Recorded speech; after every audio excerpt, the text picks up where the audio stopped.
Hi guys, how are you? I just wanted to show you a few things that I'm working on today. There we go. Battling a bit of a head cold, but I'm feeling better. So I've got some really pretty things and some interesting developments around the house. Now, I can't remember, I know I did a video of it, but whether or not it actually got loaded or not, I'm not sure. But right here, we had some red twig dogwood bushes that were put in by our builder. I had no say in the matter. But if you have any experience with them at all, you know that they get really, really big. And so it was just too much for this small little porch area. So my husband and I dug them out, took them out. You can still see some of the roots here because they go to China practically. They really, really root in. We had another two over here that we took out, and we put in some Silver King euonymus on both sides here, and then a Japanese maple still in its container. They would have been okay here, but they were like coming out into the sidewalk, and it was just really not a good situation. So we have rehomed them over here. Here is where we have rehomed them.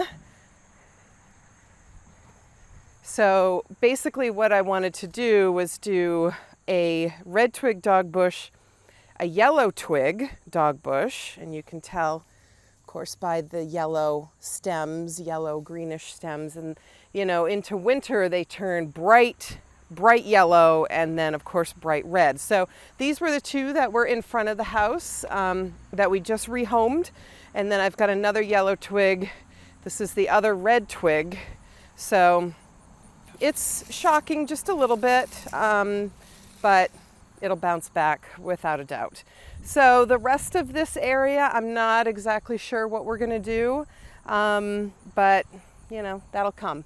What we're gonna do today is we're basically going to wet some newspaper and put it down, lay it down in between these plants, and then we're gonna mulch on top of it because we're not gonna plant anything else.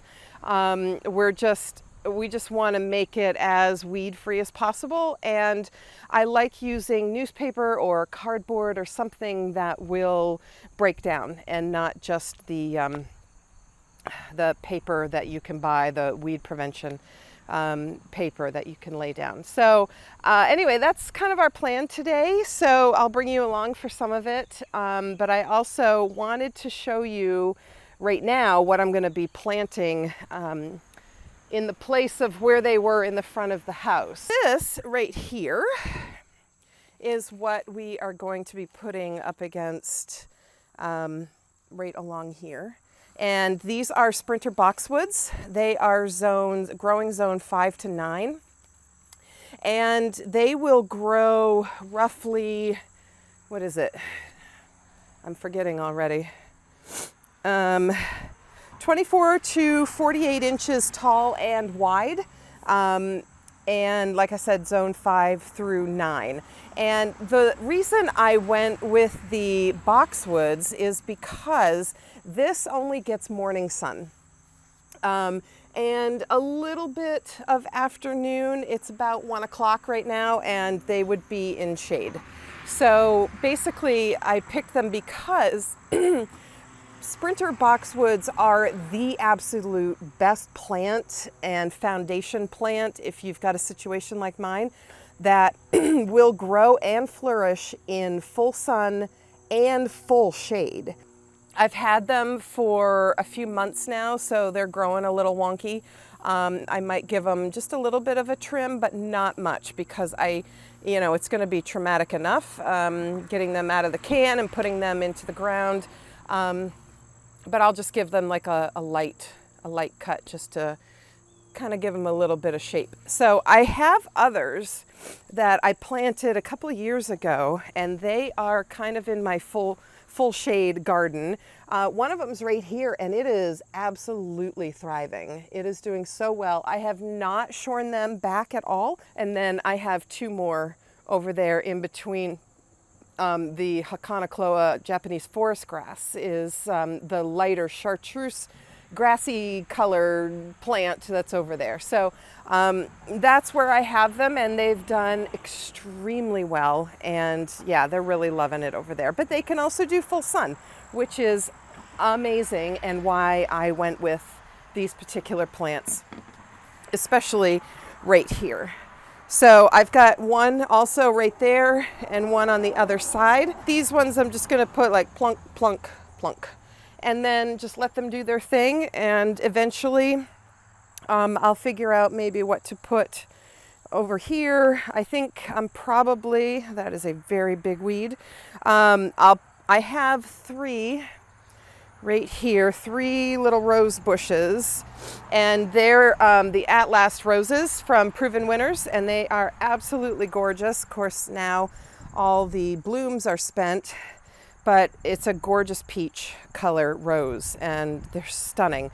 So because I didn't have enough room to really kind of spread them out before, now I can probably, just move one back or one over, and it'll work out great. So this northern white cedar was also planted by the builder, and our Virginia sweet spire, which is so pretty in the fall. Look at this gorgeous color. It is so beautiful, and then in the spring it comes out with its little blooms on these spikes. But I really wanted to give it a chance to flourish because it was getting so overgrown by the red twig dogwoods that it had a hard time breathing. So anyway, so I'm going to get started. I'm going to get them in the ground, and I'll show you what it looks like when it's all done.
Okay, so that's them planted.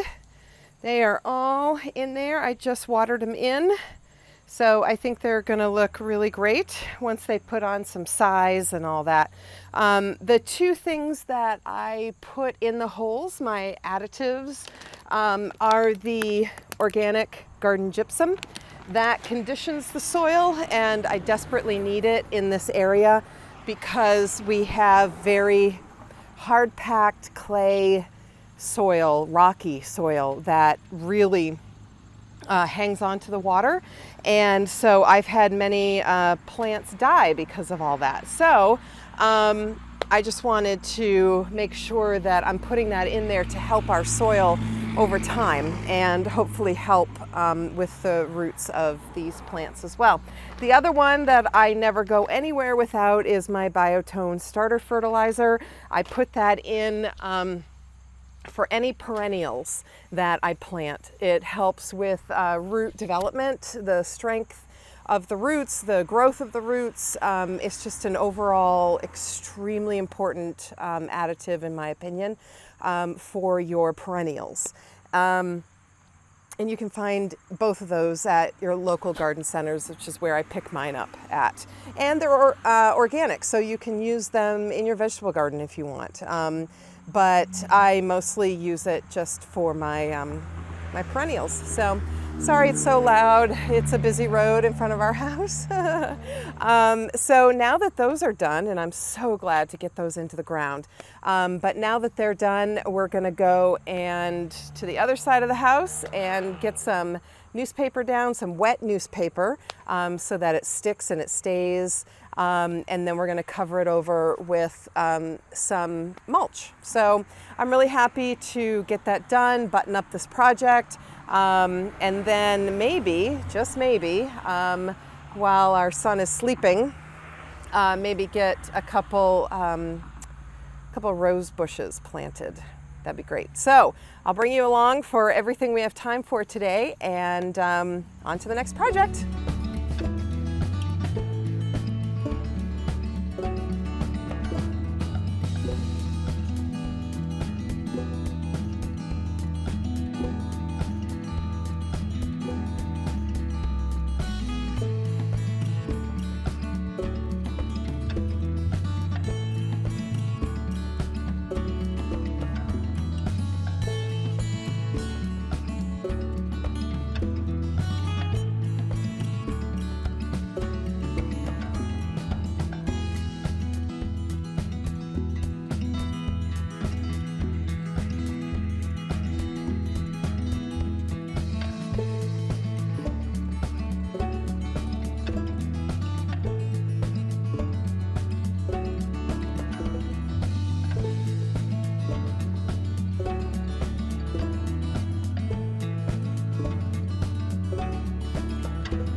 Hey guys, so clearly it is a new day, and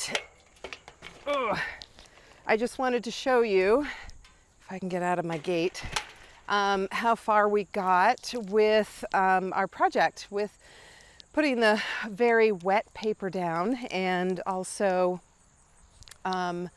getting it mulched. So here is our view. So it looks really good. Our newly transplanted red twig dogwoods are taking a minute to kind of bounce back. They're just shocking a little bit, but to be honest, I don't think it's possible to kill them. Of course, if anyone can, it's me. So anyway, so that's a red twig, yellow twig, red twig, yellow twig, red twig that we transplanted earlier or later in the spring, and yellow twig and red. So anyway, so we got the paper all down and just got some weeds here. But otherwise it looks really, really good. A few areas where we can still put some more mulch down, but it just gives it a really nice finished look. Now the rest of this area, I'm not really sure yet what I want to put here. So, but at least it's ready. It's done, so that all I have to do is just go in and plant. So I don't have to worry about tilling and getting rid of more grass and everything, because it's all done. Just to show you though some of the rock that we're dealing with here. Yeah, I mean, these are massive. Ugh. Ridiculous. That's the kind of soil we have, which is horrendous. Anyway, enough with the toils of gardening. But I'm just really glad to get this project done and just buttoned up. We've got so many more projects left to do. We'll see how much we actually get done before the snow flies. I did say last time that we were hoping to get the climbing roses put in. That we ran out of time. We weren't able to get those done, but I at least have this arbor that they're going to climb on. So I have, a rose for each side.